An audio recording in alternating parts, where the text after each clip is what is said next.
Sims complete. Back again.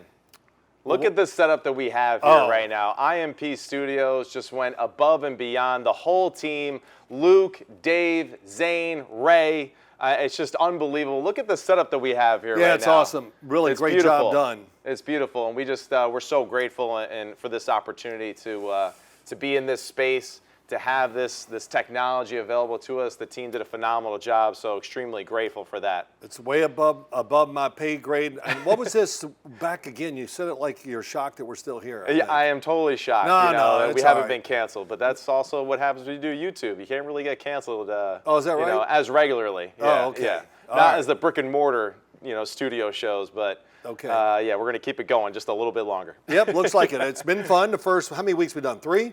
No, we're going into our 5th week now, I believe. Is it really? Yeah. Well, that just shows you how I'll go. But yeah, I thought we did 3. But so what are we going to start with? All Let's right, go. let's start with one of your gripes because you're what do you always mean? upset and bothered by something. Well, yeah. I saw you on Adam Shine last weekend, and you were just so angry.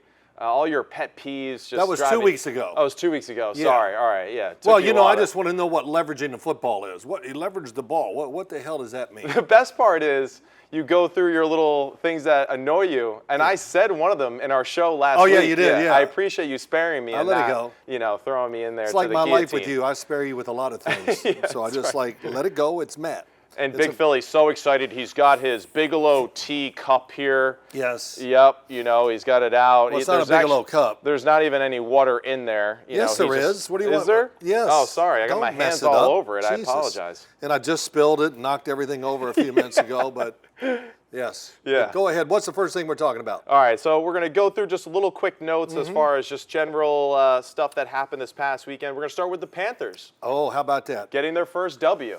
Yeah, I would say this. People asked me that during the week, and I was asked that on the Adam Shine show, Bryce Young and CJ Stroud, and I said, oh, it's personal. I mean, it's personal. You think Bryce Young is not sick of hearing about what CJ Stroud's doing down in Houston? Yeah. And so when you play and come on, I used to play games and go, it's me and that other quarterback over there. And I remember, I even said this on Adam Shine. When I beat Joe Theismann when he was with Washington, I just like, man, I beat Joe Theismann. I didn't realize it wasn't such a big deal later in life, but at that moment, it was a big deal. No, it was a big deal because because Joe was kind of the guy, and his personality. He's a great dude, a good friend of mine, and we talk now and then. But yeah, so Tough dude. It was and the fact that the Carolina Panthers were 0-6, all this going on, and I watched Bryce Young after the game. My last thought here, and I thought you could see like.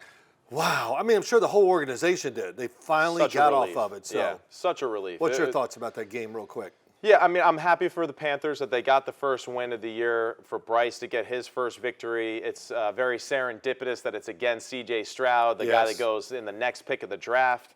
And, I know that they were stressing, and rightfully so. That's a terrible feeling to be in a locker room like that when you have a losing skid going.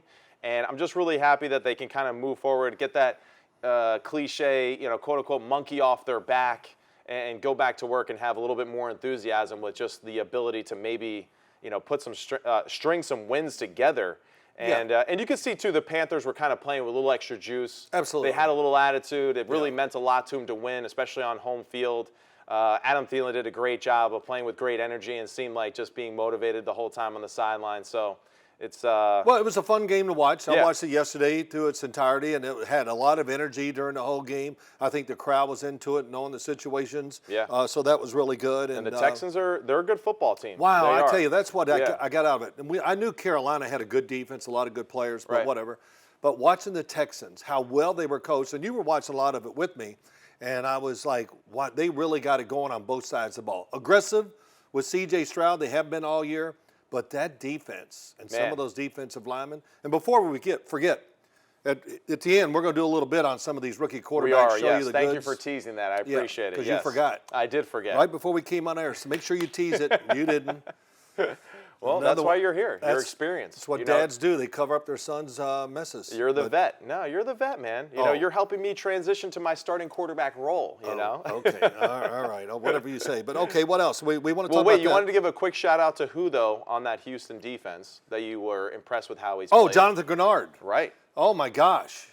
Just unbelievable. His speed to power move There was one play, and we'll get to more film as we do this and get more comfortable with it. Yeah, you know what we do? We needed to get unsung heroes like him. You're right. Yeah. You're right. Oh, new segment. Yes. Unsung heroes. Yeah, guys that when you watch TV, he's never going to get mentioned unless he does something great, and then they're going to move on away from him for the rest of the game until he does something else. Right. Where, so, yeah, I think there's a lot of guys in the NFL that don't get credit for what they do and how good they are, and he would be one of those guys that jumped out at me. And I've watched his stats. Yeah. But when I watched what he was doing, I was like, and you pointed out, I was like, wow. Yeah, it was really impressive. Really impressive. Really impressive. So, and he's someone that, of course, he's being a little bit overshadowed by Will Anderson.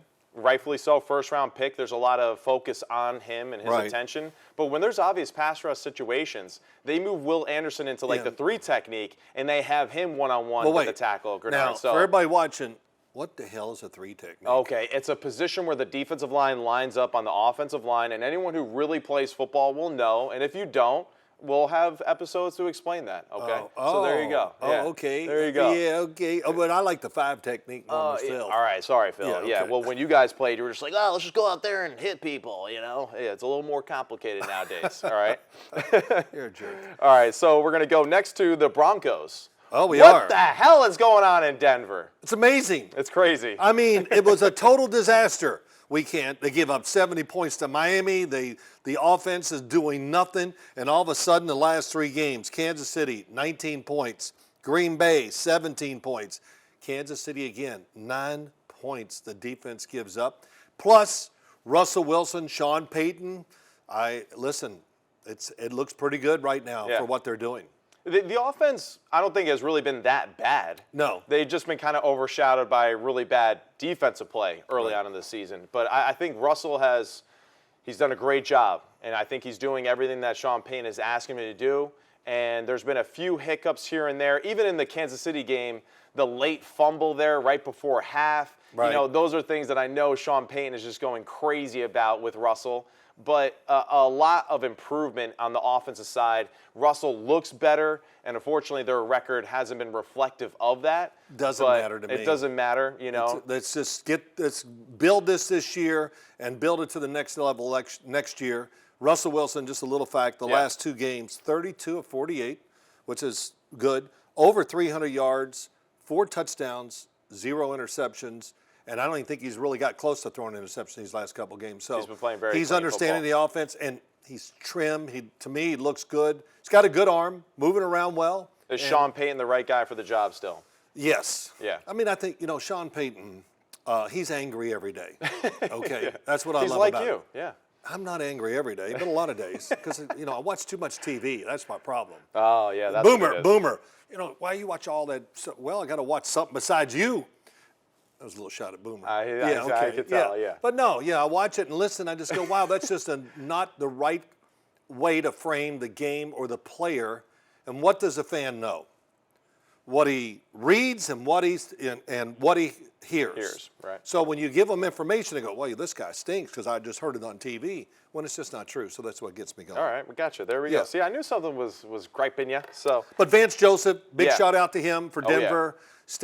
Sean Payton, staying with what they're trying to do, and it's starting to come around. It definitely is. And then our third little note from this weekend, that huge disappointment. Oh. Big Phil jinxed him, said last week on the show he never gets hurt, and here he is, Green Bay Packers game on the road, and he gets hurt. But non-contact injury, pushing off, and this is another interesting thought that I had on grass. So can't blame turf and what it does.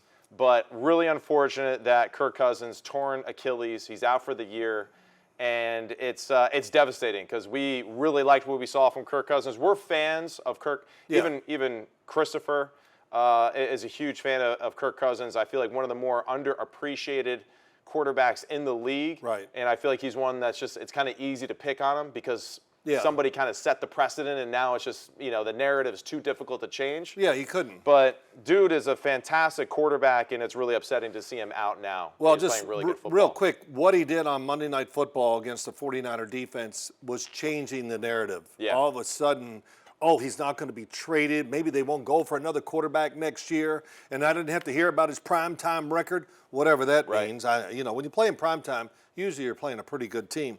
But, you know what? When you're in the NFL, every game is prime time. Yeah. 1 o'clock, 4 o'clock. I don't care what time it is. It's prime time in the NFL. I think about Kirk, the one thing that's just never mentioned enough is how tough he is. Totally. Because, wow, does he get wiped out in games. Yeah. I mean, he takes hits right to the face and the chest, and he just stands in there and makes throws with people really close to him. And he changes his arm angle when he has to. And brings me to this fact, as Bill Parcells would always say, once you get cabin fever, you can't stand in that tight pocket, it's over.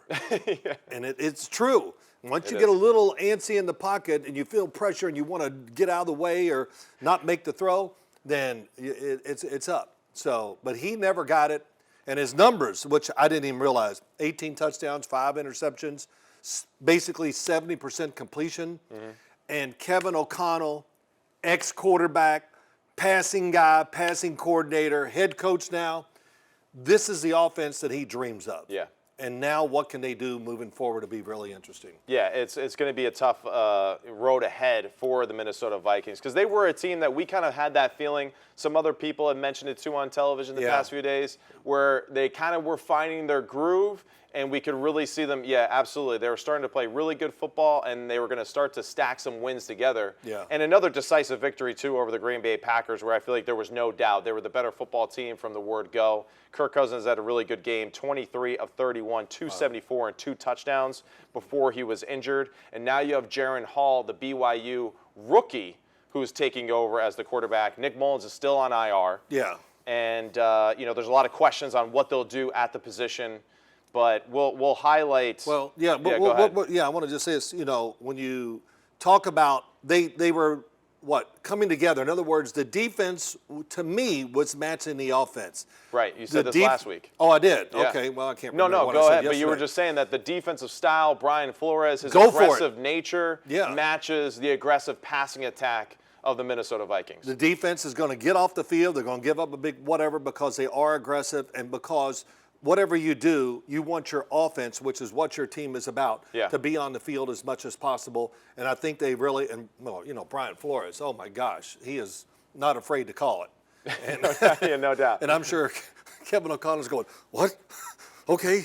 I don't know, but it's really interesting how aggressive it was. And now it came together, and it's a shame Kirk got hurt. And we're going to kind of tease this a little bit for later in the show. We're going to talk a little bit more about backup quarterbacks. The situations that certain teams have at the position. We're going to highlight teams that really put a focus on it to make sure that they have a solid quarterback that keeps their playoff or Super Bowl hopes alive. And then other teams that we thought didn't really they weren't as aggressive with finding someone to be a great backup or even a third-string option to keep their team in place to what it is. It's this. If you think you have a playoff team, can you back it up? If your starter gets hurt, is your backup going to still – not going to be as good because he's the backup, but they can change the formula just a little bit where you still have a great chance and make the playoffs. Yeah. And it's quite a few teams we said no. And then we have some that we believe if the starter does get hurt, that the backup can come in and keep on winning games. And 2 that are debatable, too, that we'll have a discussion with. All right, so that was pretty cool. That was good. So now we're going to transition into our games that we want to highlight. And really the first one, we're not even going to discuss a game per se. We're just going to talk about how one team really just played awesome football, and now we're seeing some of the things that we expected to see from them, and that's the Cincinnati Bengals. I mean, this is a football team that we had high hopes for with Joe Burrow's injury earlier in the year. Kind of throws everything in question. Very concerned with his health. He's the first quarterback and first football player in the history of the NFL that's actually gotten healthier as the season has gone on. Wow. Was starting injured, which is crazy to me. Yeah. But dude put on a display this weekend in San Francisco. What were some of your thoughts about Joe Burrow? Oh, well, I couldn't believe how well he moved and how fast he looked and dynamic that way. And I mean, I've seen it before, but I haven't quite seen it this year. No, I haven't even got close to seeing it yet this year. But just his throwing, too. I mean, he was on the mark. And you never see the ball do anything but be a perfect spiral. Right. It's unbelievable. Yeah. And Brock Purdy does that too. But just the efficiency, how they started out with motion and moving and all that, which is not a big Cincinnati offensive thing. Mm-hmm. And I think it kind of slowed the defense down for San Francisco. They had success, but when it was all said and done, they just lined up and said, here are our guys, can you cover them? And they couldn't. It was a tremendous game plan. on both sides of the ball. Talk a little bit more about that, about the defense of the Bengals. But the offensive line did a tremendous job against, we think, maybe the best pass rushing defensive front by the 49ers. One of them. They haven't been playing like it the past few weeks, that's for sure. No, but they have not. Definitely one that we expected to be one of the more dominant defensive lines. So I guess my whole thought is just this. I was just surprised about the whole game and how it looked and the way it went. And so what are some of your thoughts? Well, to go back to what we said earlier about the Panthers playing with a little extra juice, a little attitude, got that same vibe from the Cincinnati Bengals as I was watching that game. That was a team that just looked like angry. They wanted to go out there and kick their ass and really just played with a lot of energy the whole time. And it went from everyone on the field. You could see it in Joe Burrow. Well, he's kind of always like that. But just the defense, the offense, like everybody had a certain vibe to them that I felt like was just so cool, because you could see how important this game was for them. Yeah, it was a little bit of anger there. I mean, when Joe Burrow, after he'd make a run sometimes, he'd smack his helmet and give it this, and I go, wow. You know, when you do stuff like that, you might have to pay for it later with somebody rubbing it. No, but that just showed you a lot of what they're about. But I got to mention some guys with the Bengals that we just nobody talks about. Logan Wilson, the middle linebacker, the captain of the defense. Matt, he never comes off the field. He's amazing. He plays every play. And his partner, Jermaine Pratt, another one. You know, we can't that's the problem with the Bengals defense. When you're doing the game or we talk about it on shows or we got to talk about Joe Burrow.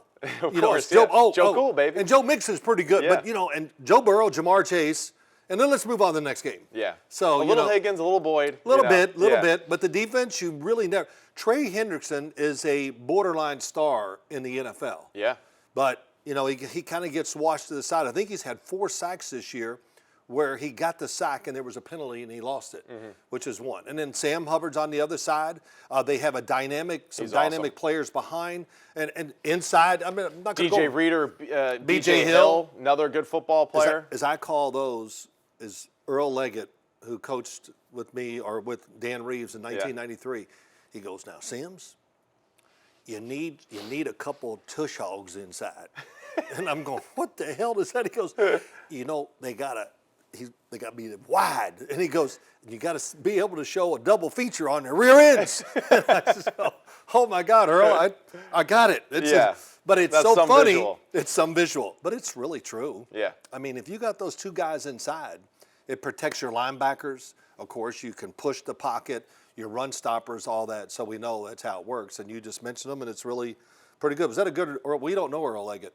Earl Leggett played in the NFL, and he was humongous, just a big bone guy. Right. And he had a great way about him.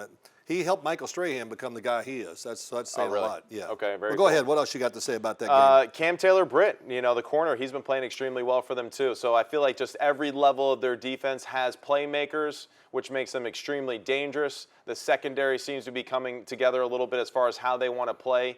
And really, the pass defense for Pratt, for Logan Wilson, that's where I feel like it's a separation. That not a lot of linebacking crews, you know, other than the ones that maybe we've highlighted in the show that we really like a lot. The other one's actually on the other side of the football here with San Francisco. Yeah. These guys are just as good in the run game. They're better in the pass game. I think that is what's huge for them. They're great in the pass game. They read the quarterback well. They understand. Listen, they got to practice against the damn Bengals offense all during training camp. No, you're right. That's true. They're seeing a lot of combinations of what's going on, and you know we'll talk about this too a little bit later. But just Lou Anarumo didn't show as much in a game. A lot of they played it somewhat, I'm gonna say, safe. Yeah. But when in doubt, they have, I think, the biggest group of creative defensive formations and blitzes in the league. Really? I do. And it seems to never fail. So why did they go vanilla against San Francisco? Just because of the skill of who he's throwing to. Right. Brock Purdy. So and it was working, so why change? And something that we had mentioned in previous weeks to each other, right, that they kept it simple so they don't get caught up with the motions, the shifts, all that kind of stuff. Keep everything in front of them, zone checks, and making sure that, you know, you're bending, but you're not allowing explosive plays. Here's what I know. Yeah. If Christian McCaffrey lined up at wide receiver, you know who was going to be over him? The corner. Yeah. Doesn't matter who's there. It's just the the position. Right. So if Deebo Samuel was playing the game, if he was a running back, gets the running back position, he's a running back. We don't treat him as a wide receiver in the backfield. So that eliminates all that thinking and, I got this guy and you got that guy. When you get in that state of mind in a football game, you have no chance. Too much thinking. Right. You can't now. You can't play full speed because you're thinking too much. So the other that one was never a problem I had. I never overthought it. The cool thing too about the Jamar Chase, 10 receptions for 100 yards. He had the touchdown versus man coverage. Beautiful concept too. Perfect really call good. versus the perfect defense. And what I loved about it too, 12 targets on the day. 12 targets, 10 completions. So this offense was moving at a great pace the entire day. And then the other guy that I wanted to highlight that we kind of missed is Joe Mixon.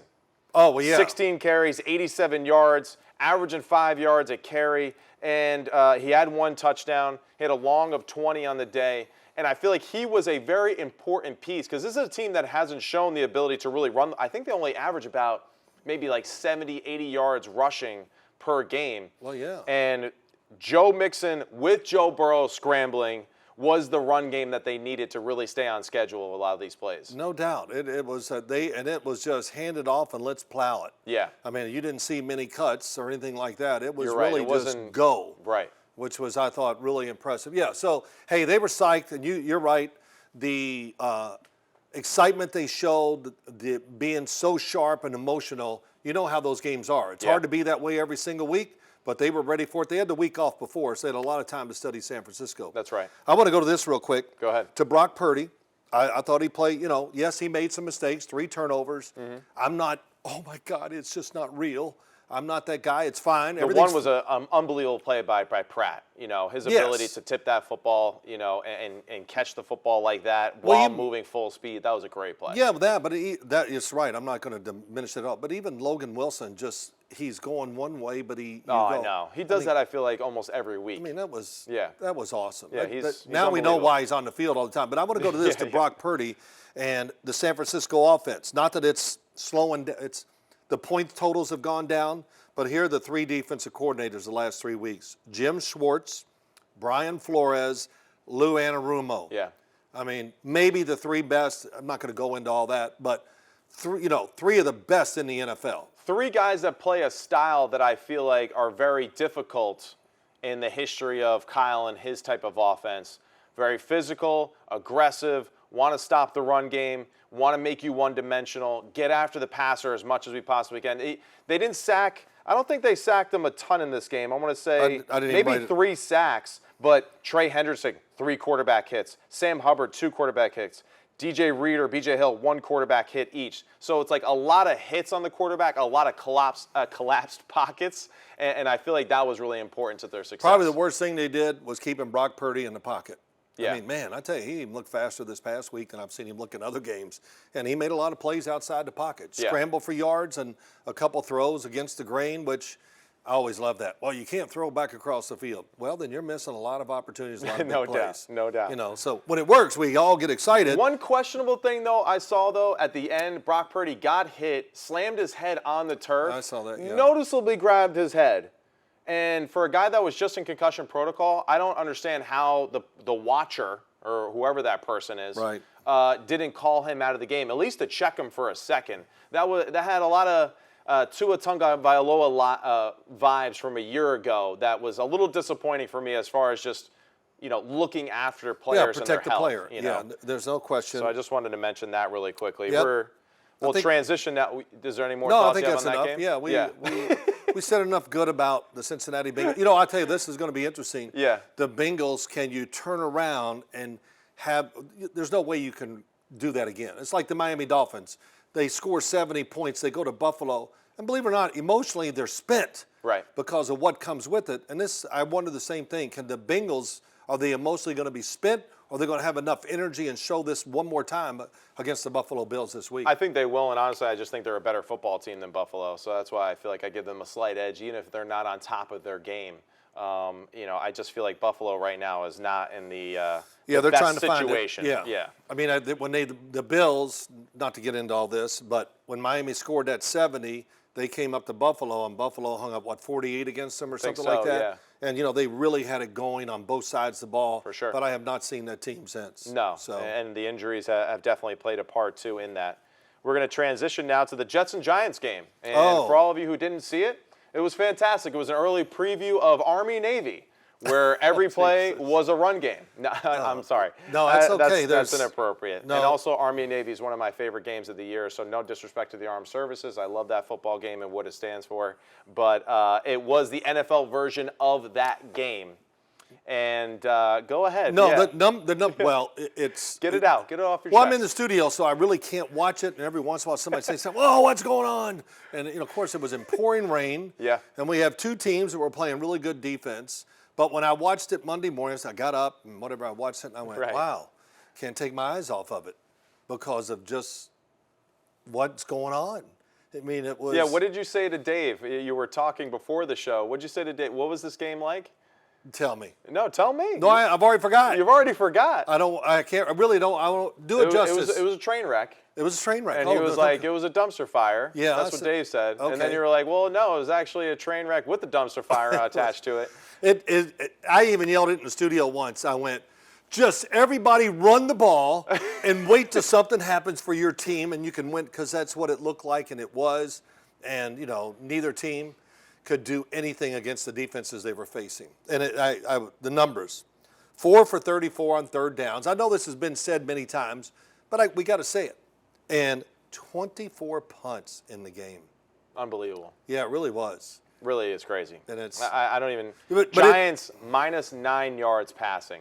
Like, that's in 2023 for us to say that stat. And they should have won. Even in the rain. They should have won. And they still should have won. They should have won. Yeah. Yeah. So, the end of the game, you could talk about kick the field goal, go for it. Right, yeah, wait. So Go ahead. What would you have done in that situation? End of the game. You have 28 seconds left. It's 4th and 1. Yeah. Okay. And it's 10-7.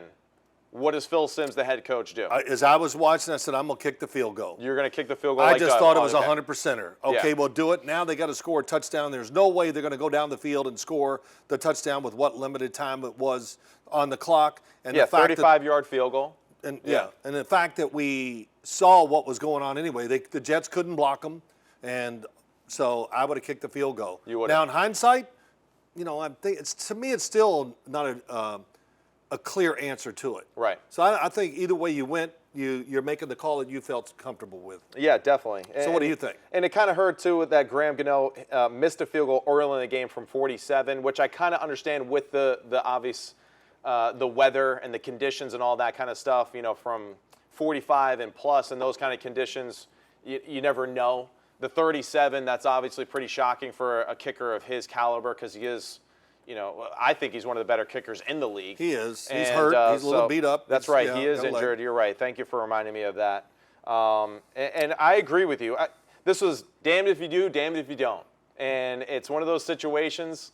Well, it didn't matter because the Jets are going to run out of time with their drive after that. Yes. But the Kayvon Thibodeau jumping off sides stopped the clock and really was the difference in the game. If he doesn't jump off sides in that situation, there's no way that the Jets are going to be able to complete the next 2 passes or complete the pass following to Allen Lazard for 29 yards and kick the game tying field goal. It's like this as a quarterback. You throw 4 touchdowns, you hit almost every pass, but it's the one, if you want to say it, the one play that counts, you throw an interception, that's all everybody's going to remember. Of course. Kayvon Thibodeau had a terrific game. He played probably one of his best games as a Giant. He was tremendous. Yeah. I thought it was his best game. And for that to happen, it's tough, but he just thought the situation, I'm sure he was trying to get off. He did get off to a great start. It was just a hair too quick.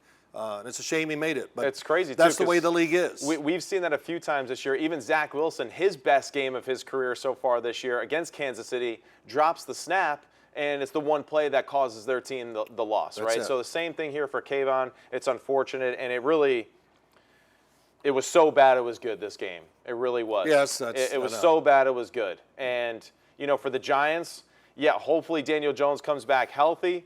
Hopefully Tyrod is healthy because he took a hard hit to the rib cage when he fell on the football. I texted with him. He said he was okay, so I'm glad that he's all right. And then the other thing, Zach Wilson didn't play great. But No. damn, he played tough again. Yeah. He got hit what seemed like on every play of the football game, hung in there.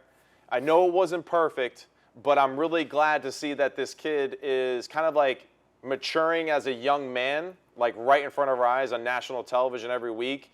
And I think the presence of a guy like Aaron Rodgers in that room and stuff like that has been helpful to him and his growth as a person and a quarterback. He's got one bad habit, right?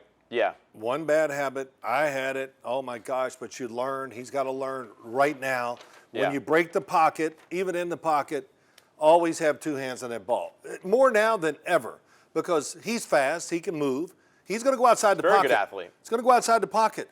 I don't care. The guy behind you is faster than you. So they're going to hawk you down, and that's what you see. Yeah. They take off, and, oh, I'm good. Oh, boom, from behind, out of nowhere comes, like I said. One of the many talented defensive ends or linebackers in this league we're going to talk a little bit about that can really run. Yeah. So. And now the Giants, they traded Leonard Williams. They got a, what was it, a second-round pick. A second-round pick this year coming up in the 24 draft, and then a fifth-rounder in 25 for Leonard Williams. But now we're going to move on to quarterback injuries. Oh. And how this is playing a huge part in the great product that we see every Sunday right now. And there's 32 starters, obviously, that start the season. And you think, you know what, hey, they're going to start the year. They're going to end the year as a starter. No, not so fast, my friends. Last year was a great example. Last year there was a huge number of quarterbacks that played in games because of injury. But go ahead. Right. What else? So the total number, you had 61. Brian Coyle says there was 60 quarterbacks that have played this year. We're going to go with Brian Coyle on this one. I was a math major. Yeah, it doesn't matter. We're still going with Brian. Yeah, Brian. This is Brian Coyle, works CBS. He can throw numbers at you. I'm going, whoa. Too much. I can't absorb it all, but he said 60 quarterbacks, 11 backups. Is that 11 backups have started football games. And it kind of brought us to many things. Yeah. All right, so let's kind of go back and forth. Yeah, a guy I work with, Pat Kerwin, has just during the offseason about the draft and all that. And look, there's so many quarterbacks coming out that you can stack your roster now. Mm-hmm. But, he says it this way. If you're smart, you have 4 quarterbacks somewhere on that roster, right? And did you write what we talked about? Of course, yeah. Yeah, you number have some one, notes too. we have the starter. Get your notes ordered up. Let's go, man. I got it too right much here. crap. It says right here, tell Matt to shut up. Oh, I didn't, all I didn't right. get that in Move there. your Bigelow.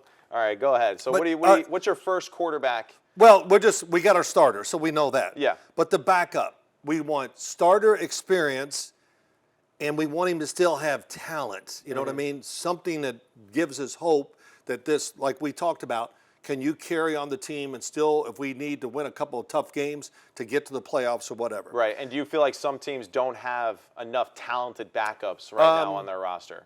We don't need to be specific, but are there a few teams? A lot of teams. We're going to get into that. There's a lot of teams that there's no way they're going to be able to carry the team that was built to have success during the year. Right. But the third thing you want, to me, the third quarterback, you want a guy that has physical, off-the-chart, raw talent. Something that he just does exceptionally well, and if you just kind more of than one mold him into. Now we got a chance to work with him and build him up. And then the last guy I would keep, because you get 16 guys on the practice squad. Yeah. Do we need 7 extra guys to run down on a kickoff team? No, because there's so few kickoff returns. But the last guy, I want him to have one physical trait that is wow. Yeah.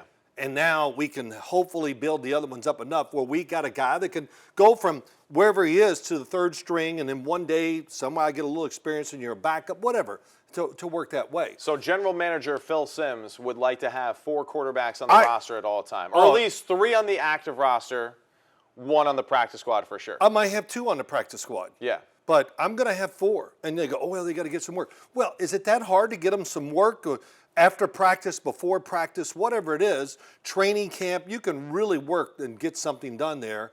And I just don't understand, like some of these situations that teams have got themselves in because we wanted to save $1 million with the backup quarterback. So you wanted also, too, just to make sure that there's someone on the coaching staff, maybe one of the younger guys that hasn't been promoted yet to an actual position.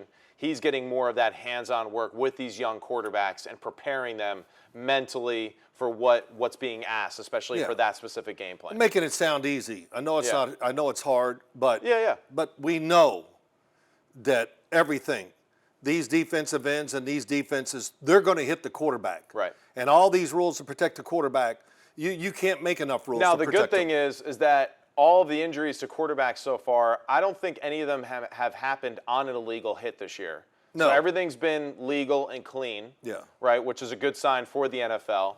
But it's also it kind of just shows you that when you're standing still in a pocket and you got these unbelievable athletes that are running around you at full speed, sometimes from really far away, gaining that full steam ahead type of momentum, that, you're not going to survive the car crash all the time, perfectly scot-free, healthy. Got to cut down we got to cut it down. We'll get into that too. Yeah. But look, how about this?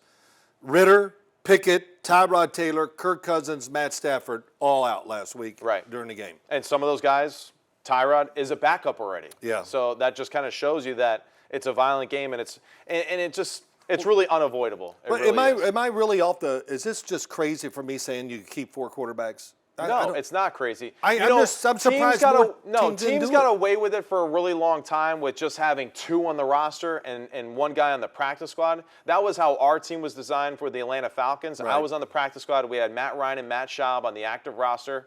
And, fortunately enough, Matt Ryan, just like a Kirk Cousins type, very durable quarterback, never got hurt, or severely hurt, played through, some smaller type of injuries. But, we got away with it. We've seen recently that teams have really lost a lot of hope in the ability to push through it because of the injuries at quarterback. And I feel like, I don't know. I always complained to you, one, because I was on the practice squad, so it always bothered me, that I wasn't on the active roster. But I was always wondering, like, why is so-and-so on the active roster when he's never activated and he's the 20th, PP protector and punt, you know? But that was just me and my personal gripe. Hey, look, that's very common. That's the way you should feel. But now it's even easier. Right.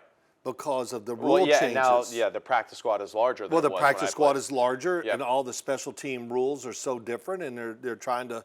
I mean, look, I think one day we'll never have kickoffs and all that. But here, let's do this. So we know that you're going to get hit.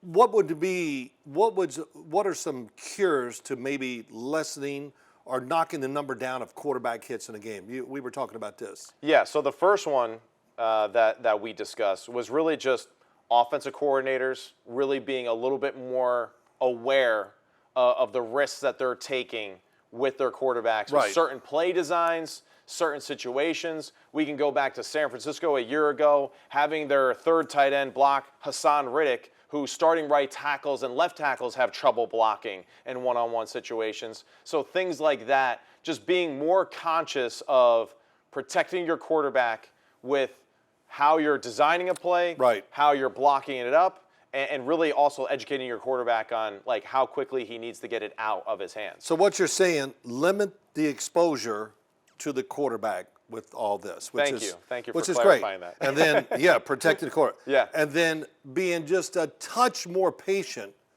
running the ball. Definitely. I mean, it's just. Now, this is twofold, right? Yes. Run the ball more. What was the example that we said to each other in preparation for this show? Oh, man, I can't remember what I ate for breakfast. Oh, my God. Yeah, because you eat too much. But the Los Angeles Rams and their Super Bowl run. Yes, okay, yes. What you were talking that about. was a team that would run the ball on first down for a yard, it seemed like, on every possession and every drive, no matter what. He's going to run it. And they would just do it. And I remember saying to you, they're just doing it just to give Matt Stafford a break. Yeah. Right? Just to get pressure off of him for a second and to make the defense respect the run just a little bit. They didn't even care if they were getting yards. So that's one, for sure. Yeah. Just giving your quarterback really, honestly, essentially a break, but then also allowing your O-line to get some hits on the defense for your favor. So you protected the quarterback better by the things you said. Right. And then there's one other thing that it does. Go ahead. So when the backup, if he does have to come in, at least they have the threat and the experience and the success and the balance of running the ball. Right. Now that just limits more, less hits to the quarterback. No doubt. To me, that is Like Cincinnati, other than this game last week, that would have been my concern with their backup quarterback. Never shown the ability to run the ball or to be patient running the football. Right. Very pass-heavy with Joe Burrow. So what, you going to expect your backup quarterback to go in there and do what Joe does? You know, you're going to have to change the way your team goes about its business, but now you're putting your team behind it just because you're not used to playing that way. Yeah. So if you play like that from the beginning, it allows everyone on the team to kind of understand what you're trying to do schematically. We're really good at communicating on the offensive line as far as the run gaps, run responsibilities, the double teams, and then also pass protection, which then gives that backup a tremendous advantage when he is thrust into the starting lineup. I mean, to think that the Cincinnati Bengals, and we just keep mentioning them because of what they did this past weekend. Yeah, it's most recent on our brain. But to think that there's going to be a quarterback come in and run the offense like Joe Burrow is, I mean, that's a dream. Yeah. There's no way that's happening. It's just not possible. But what we saw this past week gives you hope. The screen game, running the football, and, of course, the Bengals are very good. It may be a little better transition sometimes for the backup because they do get rid of the football quick. Yeah. And when you have that receiving group, that really helps too. It definitely does. Yeah. But we're going to get into that too real quick here whenever you're ready. Let's go into the backup situation. Teams that we think that are big-time playoff contenders that do have a quarterback. You want to start with the do's? Yeah, I think I do. All right, let's start with the do's. Teams that can still keep their season alive with a backup quarterback. Right. All right, go ahead. Who's your first team? My first, we saw it this weekend, is Sam Darnold was going to play. I said, look, they'll be fine. Yeah. They can win the game with him as a backup quarterback. He's proven he can make big plays. He's physically, we just talked about it. He's physically big, capable. Got a really good arm, and he moves around okay. Right. Not as good as Brock Purdy. And he fits exactly what they're trying to do. So the offense doesn't have to adjust to this particular player. So that's perfect. You give me another one. All right, so the next one, let's go with this one. I'm going to go Philly. Marcus Mariota. Yes. I like this one a lot. Now, I know a lot of people out there aren't huge fans of Marcus. I think he is a very good quarterback, and he is absolutely capable of keeping Philadelphia alive. Yes. Now, can they rely on him the same way they rely on Jalen Hurts? No. Probably not to the same extent, but he does have the athleticism, the ability, the experience to be able to keep the ship afloat with Jalen Hurts being out. So I'm going Marcus Mariota. Just to say, here's why I'm going to make the point for you with that. Yeah. Marcus Mariota. Okay, the teams he's played on, did we ever think any of those teams were just, they got a chance to go to the Super Bowl? Same thing with Sam Darnold. Absolutely not. No. So, but go back to Jimmy Garoppolo when he was in San Francisco. Right. He's a winner. He's just, Well, he was a winner in New England, too. Oh, yeah. And I'm not knocking Jimmy Garoppolo. This is the phrase all the time. Right. Then he goes to a team that's not near as talented. Right. And all of a sudden, what now? Yeah. Oh, so don't we think that what we're around has a lot to do with your performance? No doubt. Of course it does. Of course. That's why Marcus Mariota, he gets it. Hey, he might be. This will be the best team he's ever played with in his life. So there's no doubt to think that he's going to be able to perform at a higher level than what we've seen with some of the other teams that he's been a part of. No question, right? No doubt. And he'll get out there and he goes, I don't recognize this game. yeah. I mean, but my next one's going to be this. Go ahead. And this is, people are going to, but I watch enough that I really feel confident in. Seattle, Drew Lock. Okay. I watched him. I saw him at Missouri. I've seen his career. And it was just, I'm going to play and just let it go. Right. Well, that doesn't work. But I saw it this year I know it's preseason, but I read the article, and Pete, he transformed himself almost like Geno Smith did. He did.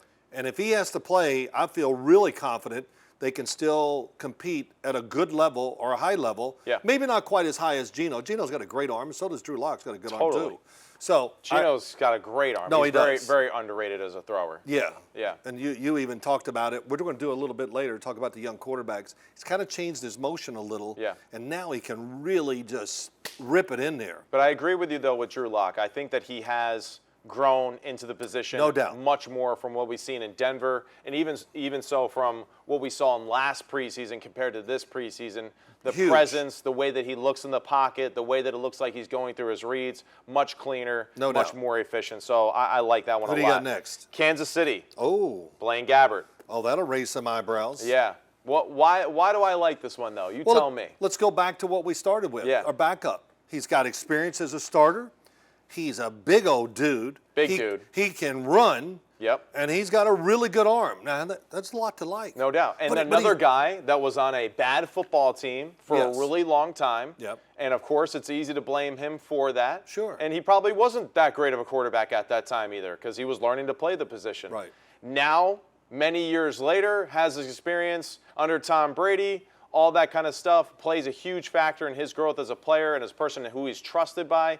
And now in Kansas City, I feel like, and Kansas City had one before like that, Chad Henne, for a long time, who really did a great job of playing in clutch situations when Patrick Mahomes went out. So Blaine Gabbert, I feel like, is he's the 2.0 version of Chad Henne for them. And he can keep them going if something happens to Patrick. He's really, Chad Henne did a great job, like you said. I think he came in the 2-yard line, and he drove them 98 yards for the touchdown. By Patrick Mahomes got hurt. Right. But whatever. Blaine Gabbert physically has got more talent than Chad Henne did. Definitely. My next one's going to be Detroit.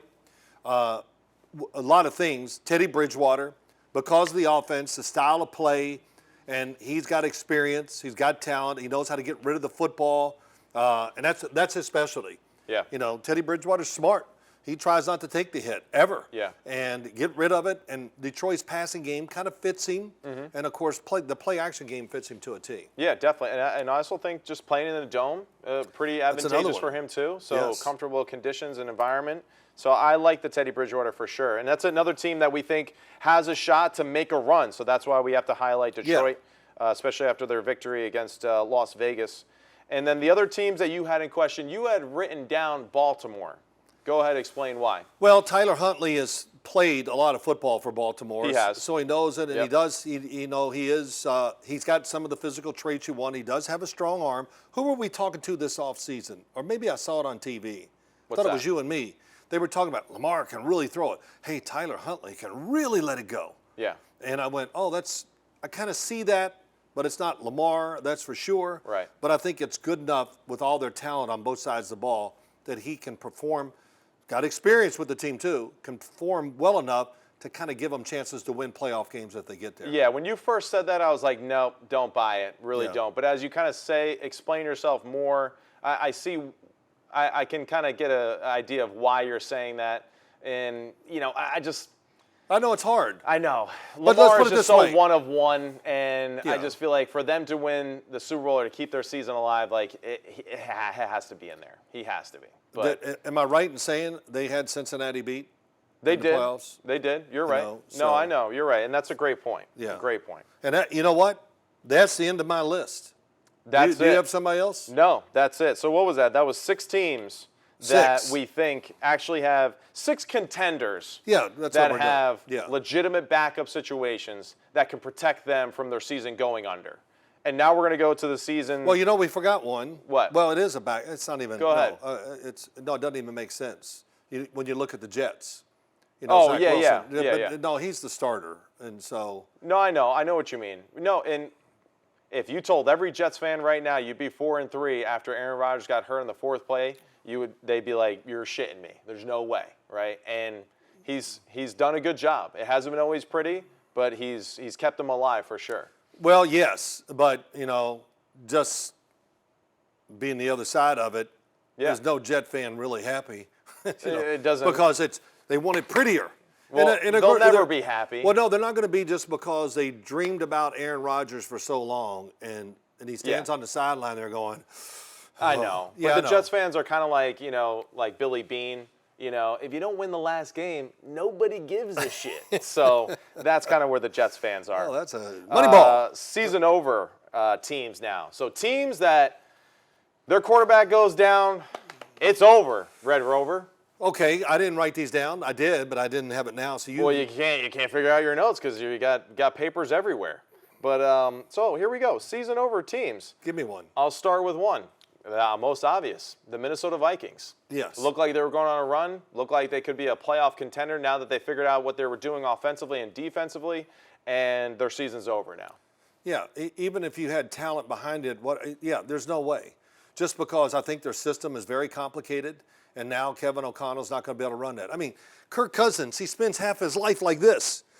Because he spent half his life on the ground too. Well, that so now you got to find someone that's tough to hang in there in the pocket. That's right too. But he's like this because pretty sure they're the two-play team, right? Yeah. He gives him 2 plays. Right. And their verbiage is forever. Yeah. So now I just can't see that. And of course, he did a great job of always checking into the right play. Mm-hmm. And that's just not going to happen now. Talent goes down, experience goes down, you name it. System, everything goes down. So I don't see how they can. So yeah, be they can't continue their style of play now. And they were getting exciting. Backup. They were. They were going to be a really fun football team to watch. Yeah. Everyone started to at the same time see it, and it was very apparent. Go ahead. The next team, Miami Dolphins. Now I think Mike White is a good backup, but he's not a good backup as far as I think what the Miami Dolphins are and what Tua Tagovailoa's strengths are as a quarterback. So that's why I feel like there's a slight discrepancy as far as the style of play. I would say this.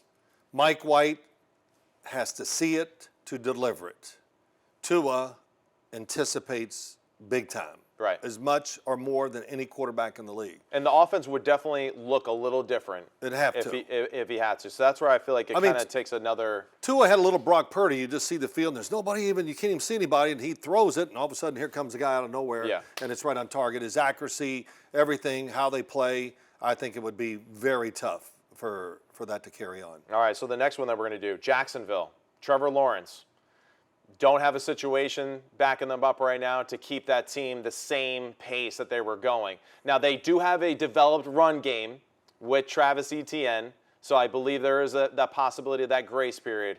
But just feel like if Trevor Lawrence goes down in that type of situation, they don't have the same reinforcement to play the same style of football with him. No, the person behind CJ Beathard, right? Yes. Okay. Sometimes I forget who the backups are, especially with guys like Trevor who never seems to miss plays. But, you're talking about the physical traits, the experience, the running ability, the throw it deep down the field.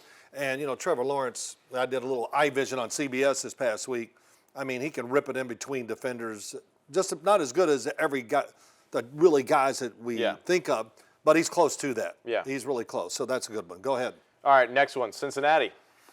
Okay. One of one. Joe Burrow, your style of play, just like we mentioned earlier, you can't go in there and put just anybody in there and expect to be high-flying offense. So very limited. The Los Angeles Chargers, another one too. Just their style of play, what they ask Herbert to do. I just feel like it would be way too much for anyone to be able to go in there and take over what they're doing offensively. And also they're a team that really hasn't shown the ability to run the ball effectively enough or to be patient running the football to allow their backup that grace period to get adjusted to the game. A little Austin Eckler looked like he was in much better than the first week coming back from the injury, so I'll say that. Yeah. But the other one is, if you really watch the Chargers and count the contested throw and catches, it's the highest number. It's got to be the highest number in the league. It's crazy.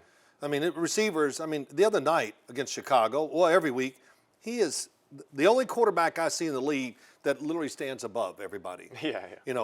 He's one that can actually see and throw over the top of people.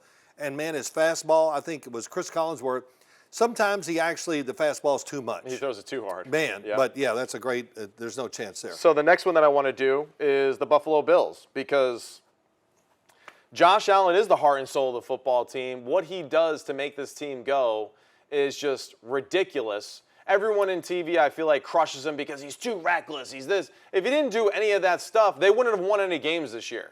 And that's the facts. Josh Allen is an MVP caliber like quarterback, like some of the other guys that we just mentioned, and no backup can fill the shoes of what he does for this team as a thrower, as a runner, as a just freak player that just makes unbelievable plays week in and week out. Yeah, and when they played and beat Tampa Bay, the first thing that was said about the game, I just like to say this. I turned the TV on, and the first thing out of their mouth, he just turned it over. Oh, my God. Oh, my God. Yeah, the Tampa Bay game, that was amazing. Because everyone was saying, Buffalo should have crushed him. And then they're like, if he doesn't turn the ball, he went 31 of 39 in that game, right?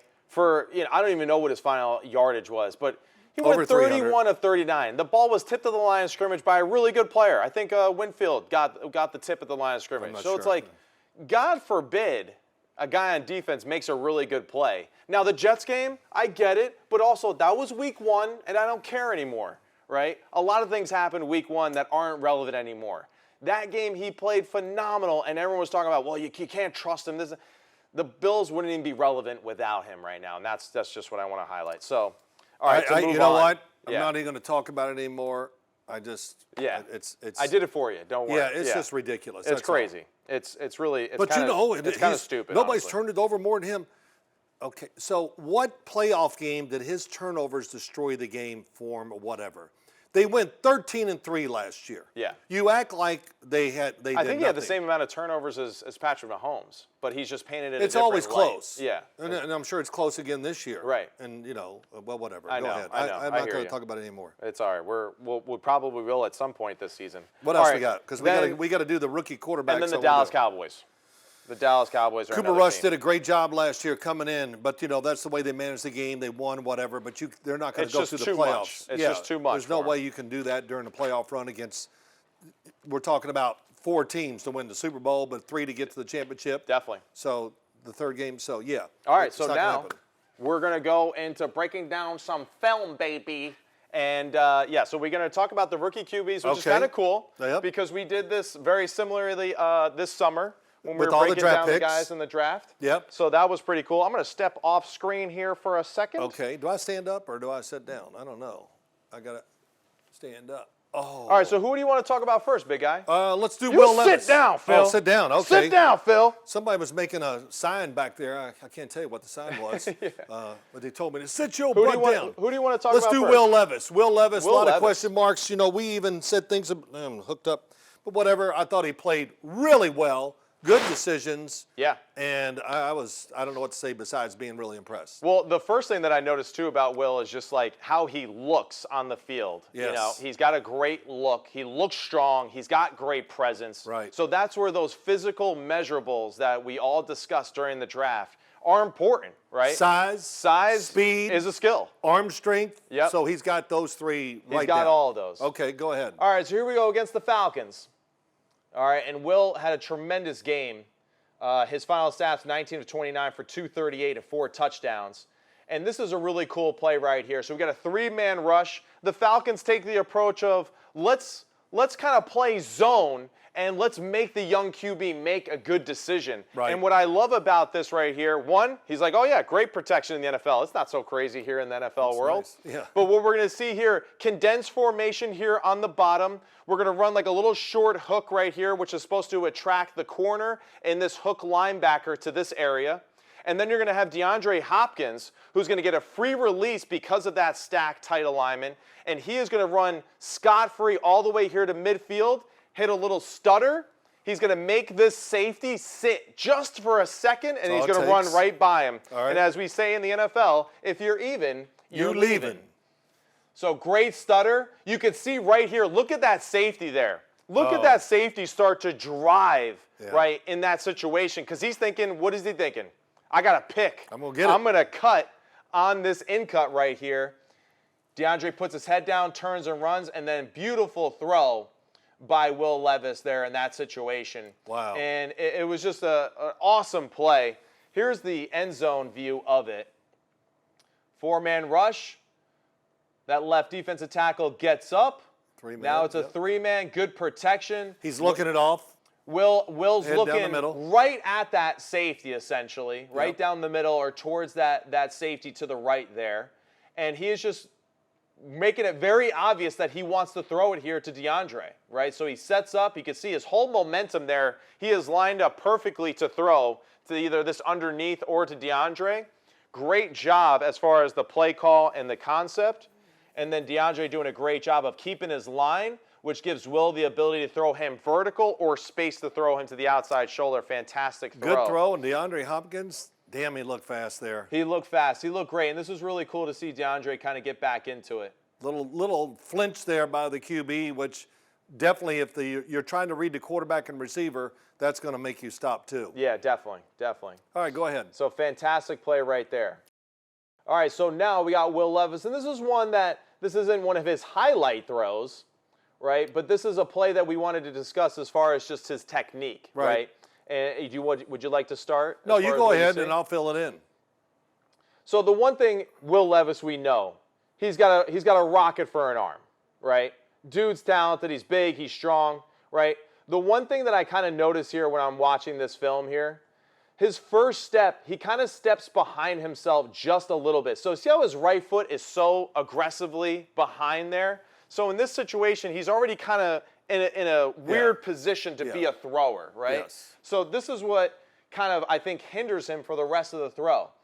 This is a plant and throw, speed out to the outside here, or a tight hitch. He takes a little bit of a tighter drop, so he's probably going to do a quick little bounce, but he plants. Now, right from here in this situation, he's in a good alignment to drive this to the outside. What would you say? Well, he's a good alignment, but he's already forward. Right, and what do you mean by that, forward? His body is in front of his back foot, which, I wish I could demonstrate it. When you finish that drop, you want your foot under you and your left shoulder higher because you're leaning back a hair. No doubt. To really turn and throw. And really, just so, because we do have the audio version of this podcast, right, is that we want to make sure when you are throwing a football, you want your spine to be closer to your back leg when you're loading up to create that power. The more that your spine goes forward over that front leg too soon, that's where you get caught leaning forward. So in this case, too much momentum already on that left foot. Yep. He's a righty, so that left foot is his plant foot, on his plant foot going forward. And he's just got too much momentum going forward in this situation. Let it go, and I'll just say this. And he went good job of trying to correct. He goes basically sidearm. He tries to throw a sidearm. You see his right arm, though. He's still going slightly dipping underneath it. Yeah. And the other issue I have, too, is his back hip and foot. His hip tries to go forward, and this is something that when I teach my QBs, too, it drives me nuts, too. A lot of people want to keep your back foot in the ground. Well, that's fine, but you got to stay back over the back foot to rotate and keep that proper posture in this situation. As soon as you lean forward, right, and now you rotate, now there is no power going to your back foot. So what happens? He's leaning forward, and that's why he's dipping his front shoulder here too much. You've got to let the back foot go with you. You got to let the back hip and foot go with you more naturally, and that's why this ball dies on him. Still a completion. Yep, good catch. But here's the thing. Yeah. Well said. We'll speed it up a little. Go ahead. But the other thing is he threw, I'm going to say, 5 of these during the game. Right. And they probably caught 3 of them. But, yeah, he got caught in this position. That's why we showed it. Definitely. And this one going here to this next play, right, and this is why I know he's capable of being a machine on every throw. So we got a really cool play design here.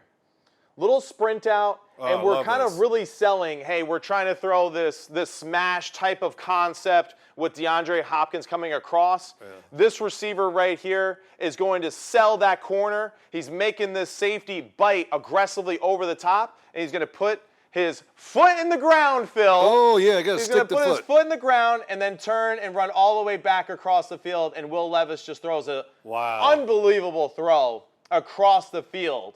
Favorite play of the weekend right there. Yeah, look at that. That was the Billy White Shoes Billy White Shoes, yes. Yeah, I like that, Sully. Wrong team. No, right team. No, Houston. Wrong city. Yeah, that's right. Okay, that's right.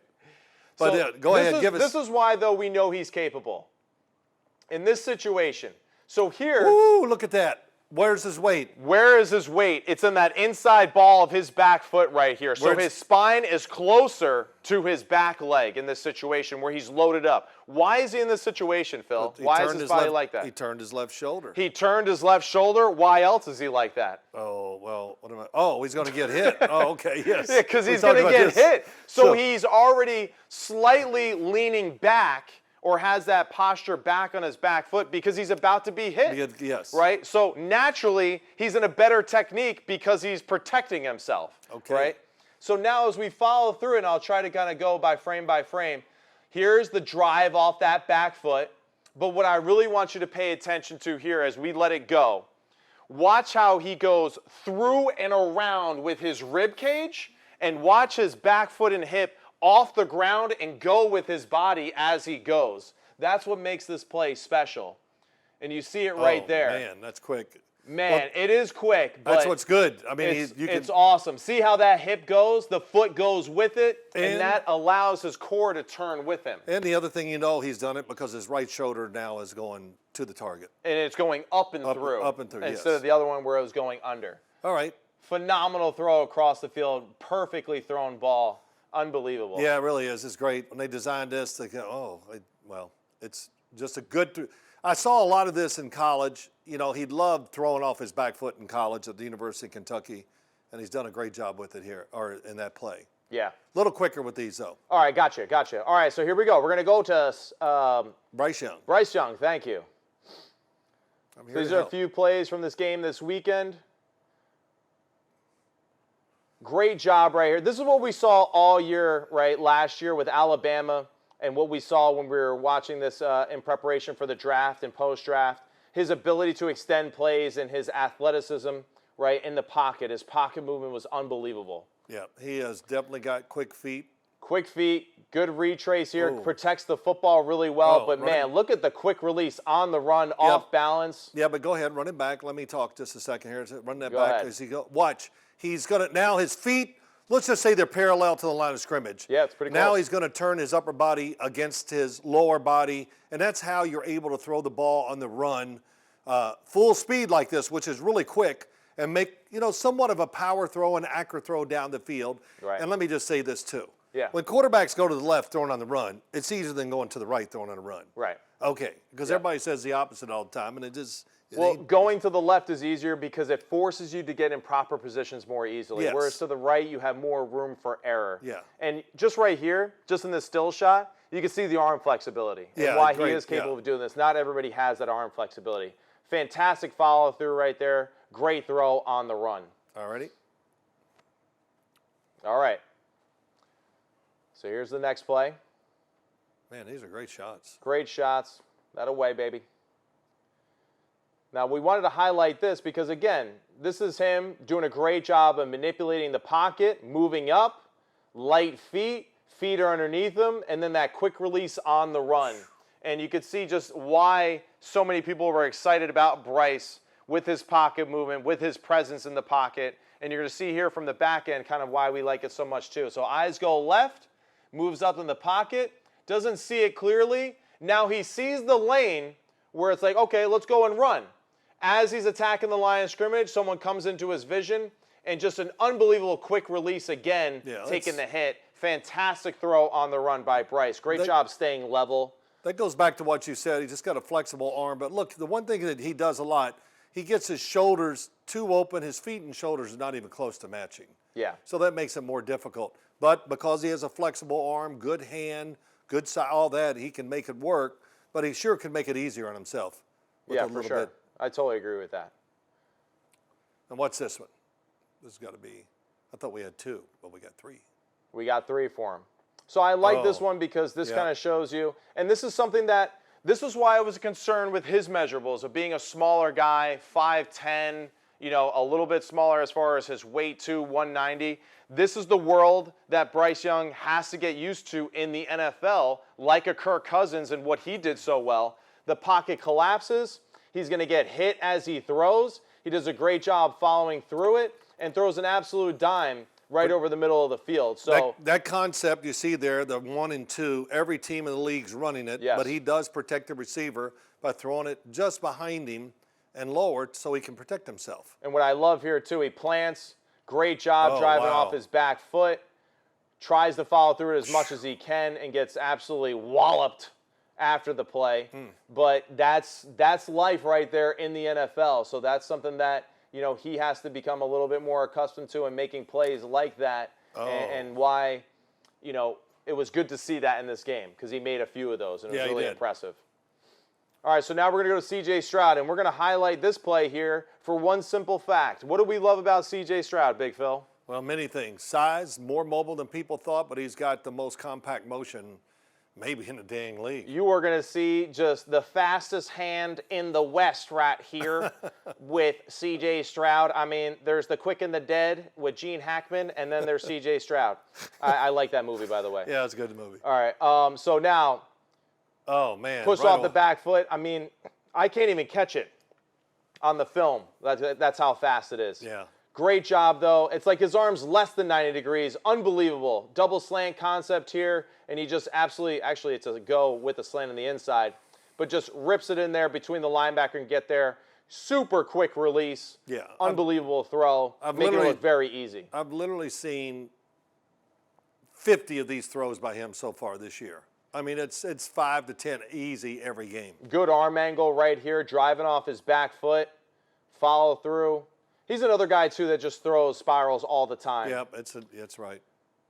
Easy to catch. Easy to catch, no doubt. But you see, just like him and Will Levis, they have a great presence, in the pocket, big and strong, athletic looking. And this is why, guys like myself and you valued CJ and maybe Will sometimes a little bit higher than Bryce because of just their size and presence in the pocket and their ability to transition to the NFL. Well, I complain maybe too much about Will Levis. We'll see where it goes, but he maybe eat all those words. He just, sometimes for 1 week he definitely did. Some guys look better in pro football than they do in college because of practice and just so much throwing and the football too. For sure. And also that was one critique we had of Will when he was in college is that we thought his offense stunk. And now he's got a chance to play in a real pro offense, so it's going to help him.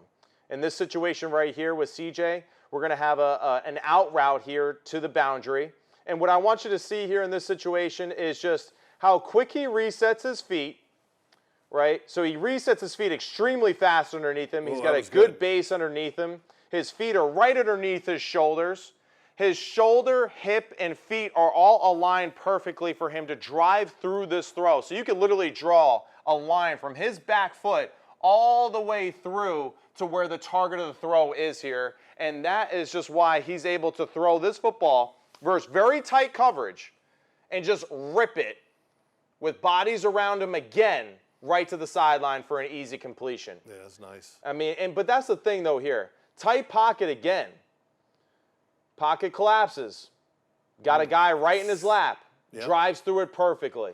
Unbelievable throw right there by CJ Stroud. One more? We're just going to watch the end zone clip of it again. We just want to reaffirm what we reaffirmed. Look at the back hip and foot driving off the ground too again, right? Letting his back foot and hip go, which allows him to get everything behind the throw and to keep it the same level and pace throughout it. So that's what I love about those one. And this is the last clip of the day that we have, Big Phil, so don't get impatient on me. Patience is a virtue. It is. Unbelievable throw here. So we got a too high coverage, and we're going to run a little seam and an under route here to the top. And basically what CJ's doing is he's looking off this weak side quarter safety here because it's a 3-by-1 formation after the motion. And typically in quarters, this quarter safety plays to the strength of the three-man side. Right. So he does a great job of holding him, knowing that he is going to wrap it right around this middle backer here. And I just want you to notice again the plant, how much he loads into that right foot. Now, this is the thing. You might say, oh, well, Matt, you just said his spine has to be more into that back foot. This is closer to being in that back foot and what we want to be. And the pressure is in that inside ball of his right foot. So he is loading up to drive off of that back foot like a great change of direction athlete would. And I love that. Drive off that back leg. The back leg goes. His upper body goes through with it too. And what I love too is that he finishes slightly down on this one, right, and takes a bigger front step with his left foot. Why? Why is he doing this? Tell me. He's trying to throw it low. Yes. And that's what's even cooler. Well, that's these routes. Yeah, we said it earlier. You got to protect these guys going across the field, and that's what he's doing. Have to. So the ability to stride with his front leg just a little bit more, right? And as he strides with that front leg, his left leg longer, what happens? He starts to go forward more fast, right, or quicker, and that allows that bend at the waist to play in his favor. So that's why he's able to rip this football low and hard away from the defender and protect his receiver at the same time.